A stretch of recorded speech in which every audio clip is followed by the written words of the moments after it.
जैसे मैं आप सभी को बता दें कि बहुत ऐसा लड़का है जब एग्जाम में जाता है देने तो लड़का होपलेस हो जाता है। होपलेस होने का रीजन ये है कि वो सोचता है कि सर हम तैयारी किए थे लेकिन एग्जाम में उस तरह का क्वेश्चन नहीं। मैं चैलेंज दे के बता रहा हूँ कि मेरा 40 ऑब्जेक्टिव क्वेश्चन होगा और 40 का 40 आपको एग्जाम में देखने को मिलेगा कि ना सर जो क्वेश्चन बताए थे बहुत बढ़िया तरह से सर क्या किए क्वेश्चन बताए थे। जैसा हम पहले बात कर लेते हैं कि सर वास्तविक संख्या जो है बाबू वास्तविक संख्या से रिलेटेड पहले बात कर लेते हैं कि सर वास्तविक संख्या में क्या क्या चीज पूछता है।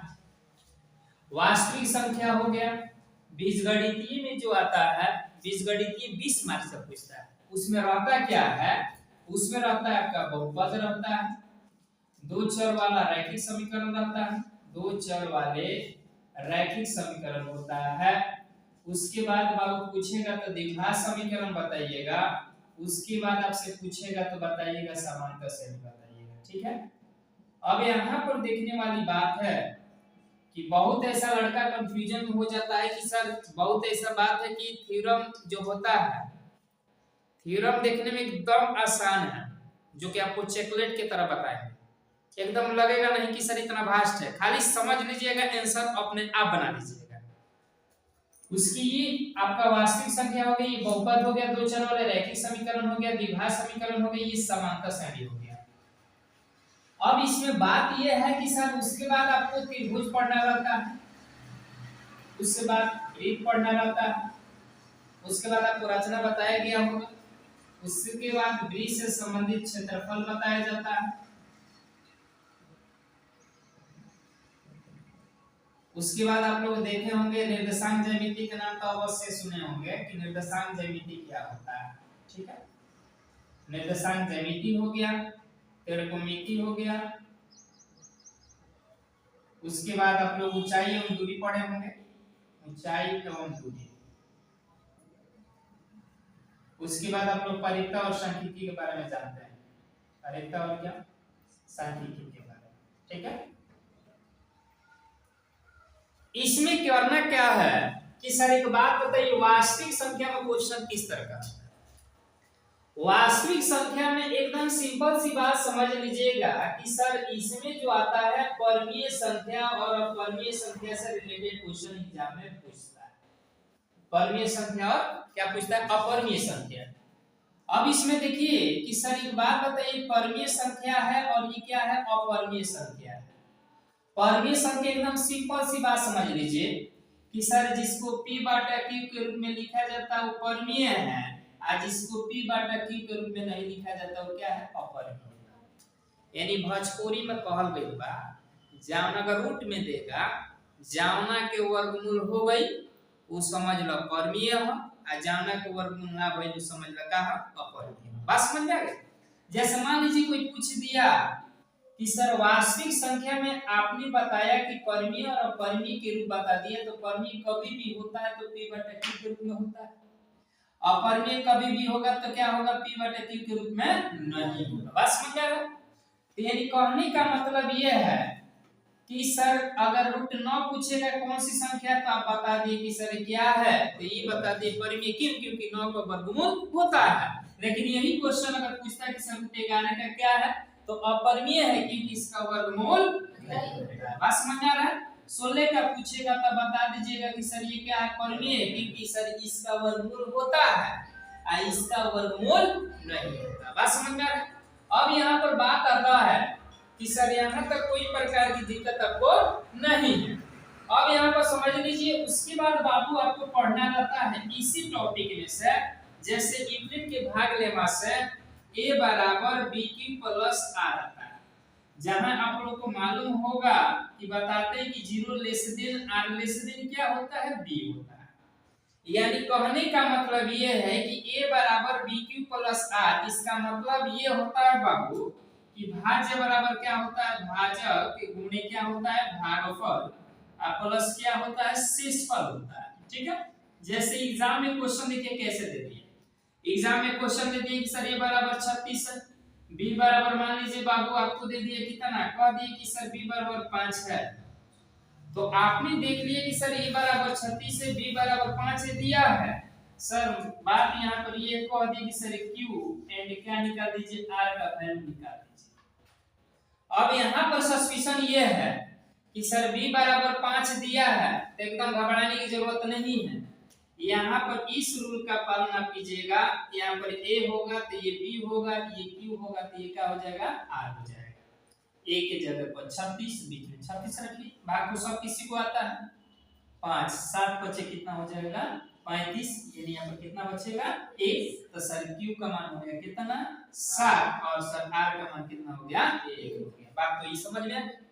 अब बात आता है कि सर यहाँ तक कोई प्रकार की दिक्कत नहीं है, ये फर्स्ट स्टेप हुआ, ये सेकेंड स्टेप हुआ, थर्ड स्टेप समझिए क्या होता है बाबू। एक होला आप लोग जानते हैं शांत और अशांत के बारे में, क्या जानते हैं, शांत और अशांत। भोजपुरी में समझिए, कहिएगा ना कि सर नीचे वाले संख्या को ऊपर वाले संख्या से भाग देने पर पूरा पूरा कट जाए तो ओकरा के शांत कहल जाला, आज हम पूरा पूरा ना कटे ओकरा के अशांत कहल जाला। बात समझ लीजिए। या कोई कह दिया कि सर आसान क्या है, तो बार का चिन्ह कहीं भी आ जाए, बार के चिन्ह कहीं भी आ जाए, या दशमलव के बाद बार बार अंक को अंकित किया गया हो, तो आप समझ लीजिएगा क्या है, आसान है। क्या है, आसान। अब देखिए एक और बात है इसमें कि सर शांत और अशांत, मान लीजिए बिना भाग दिए हमको जांच कर लेना है कि शांत है कि अशांत है। सबसे पहले आप क्या कीजिएगा बाबू, जैसे मान लीजिए 7/35 दिया है ना बाबू, पहले कटने वाला होगा तो कटा लेंगे, और नहीं कटने वाला होगा तो कोई बात नहीं है। नीचे एक बात याद रखिएगा, नीचे ना तो सिर्फ 2 आना चाहिए, सिर्फ नहीं तो 2 आना चाहिए, नहीं तो सिर्फ 5 आना चाहिए, नहीं तो दोनों आना चाहिए। इसके अलावा अगर कोई भी आता है हर में तो डायरेक्ट लिख दीजिएगा क्या है, अशांत है। देखिए ना कैसे, सर 7 एकम 7, 7 बचे कितना हो जाएगा 35, यानी 1 बटा कितना हो जाएगा 5 हो जाएगा। इसका मतलब ये है कि सर नीचे 5 आ रहा है, इसका मतलब ये क्या है, 7 है। बात समझ में आ गया। यही क्वेश्चन बाबू अगर ऐसे होता कि सर 5 बटा यहाँ पर 14 दे दिया सर, ये तो कटेगा नहीं। सर 5 हो गया 14, आप जानते हैं किस किस पढ़ा में, सर 2 सत्ते 14 बाबू 7 आ रहा ना, लेकिन यहाँ पर 2 होता और 5 होता तो हम डायरेक्टली क्या लिख देते, 7 है। लेकिन इसके अलावा दूसरा संख्या आ रहा, इसलिए क्या हो जाएगा, अशांत। बात समझ में आ रहा है। तो शांत और अशांत पूछेगा तो आप लोग देख लीजिए। एलसीएम आप लोग निकालना जानते हैं, एचसीएफ निकालना जानते हैं, एलसीएम और क्या एचसीएफ जानते हैं। बात समझ लीजिए। एलसीएम और एचसीएफ में समझ लीजिए, अगर 2 को देगा बाबू गुणखंड में, सिंपल सी बात है, दोनों का पारा-पारी गुणखंड कर दीजिएगा, आज जो कॉमन होगा वो समझ लीजिएगा एचसीएफ है, आज जो कॉमन नहीं होगा उसको एचसीएफ के साथ गुणा कर देंगे तो क्या निकल जाएगा, आपका एलसीएम निकल जाएगा। बात समझ में आ रहा है। यहाँ तक कोई प्रकार की आपको दिक्कत नहीं। एक बार वाला क्वेश्चन आता है, कौन सा क्वेश्चन आता है, बार वाला, जैसे 0.5 बार दे दिया, बार बार कहीं आ जा फट दे, आंसर कर दीजिएगा 5/9, कितना 5/9। अब कहिएगा सर कैसे हुआ 5/9, ये थोड़ा सा बताइए बाबू। एक ट्रिक समझ लीजिए, यहाँ सबको ट्रिक समझा देता है। ये जैसे होगा 0 के साथ लिख दीजिएगा, 0 5 कर दिए, माइनस नीचे 1 0 10 कर दीजिए, पॉइंट के बाद जितना अंक होगा ना उतना 10 के पावर पे चढ़ा दीजिए। बिना बार के तो कोई अंक है नहीं, तो जब बिना बार का कोई अंक नहीं है तो इसको क्या करेंगे, ढक देंगे। क्या करेंगे, ढक देंगे। बात समझ रहे। जब हम इसको ढक दिए तो सर एक भी अंक नहीं है, इसका मतलब क्या है, 0 है। अब यहाँ पर तो है नहीं तो सर 0, सर 5 में से 0 जाएगा 5, 10 से कम 10, और किसी भी संख्या का पावर अगर 0 हो तो उसका मान कितना होता है, तो 5 बटे कितना हो जाएगा, 9 हो जाएगा। ये बात तो आपको ऑलरेडी समझ में आ गया होगा। बात समझ में आ रहा है, कोई प्रकार की दिक्कत आपको नहीं है। चलिए ये हो गया, ये हो गया, ये सब हो गया, ये हो गया। अब इसमें बात समझिए, बहुत ऐसा कंफ्यूजन होता है, पार्किंग संख्या कहां से शुरू होती है, सबसे छोटी पार्किंग संख्या पूछेगा तो 1 बताइएगा, सबसे छोटी अभाज्य संख्या पूछेगा 2 बताइए, सबसे छोटी अभाज्य संख्या पूछेगा 2। कभी कभी कंफ्यूजन ऐसे भी कर देता है कि सर एक बात बताइए कि यहाँ पर अभाज्य संख्या पूछ दिया कि सर इसमें अभाज्य संख्या कौन है बाबू, जैसे दे दिया यहाँ पर समझ लीजिए 9 दे दिया, 11 दे दिया, 15 दे दिया, यहाँ पर कह दिया कि सर 21। इसमें अभाज्य पूछेगा तब जानते हैं कि सर वो कि एक के सिवा छोड़ के और किसी के पारा में ना आए, तो अब समझ लीजिएगा वो क्या है। तो ये तो है 3 के पारा में आएगा, ये तो एक ही के पारा में आएगा, और किसी के पारा में तो 11 के पारा में आएगा, और ये किसी के पारा में आ सकता है। तो इसलिए अभाज्य संख्या क्या होगा? 11। क्या होगा? 11। इसमें कोई प्रकार की आपको दिक्कत नहीं है, इसमें दिक्कत नहीं है। अब समझिएगा इसमें क्या, ये ऑब्जेक्टिव आपको बता दिए।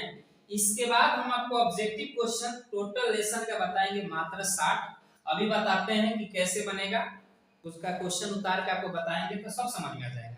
लेकिन हमको जो वीवीआई क्वेश्चन चूज करना है, सबसे ज्यादा लड़का जिस चीज में कंफ्यूजन होता है उसको हम क्या कर देंगे, कंफ्यूजन दूर कर देंगे। बात समझ में आ रहा है?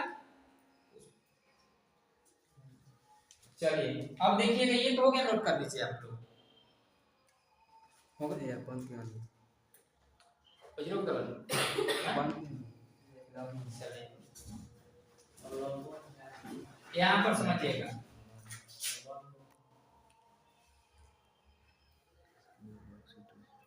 आप लोग नोट कर लीजिए।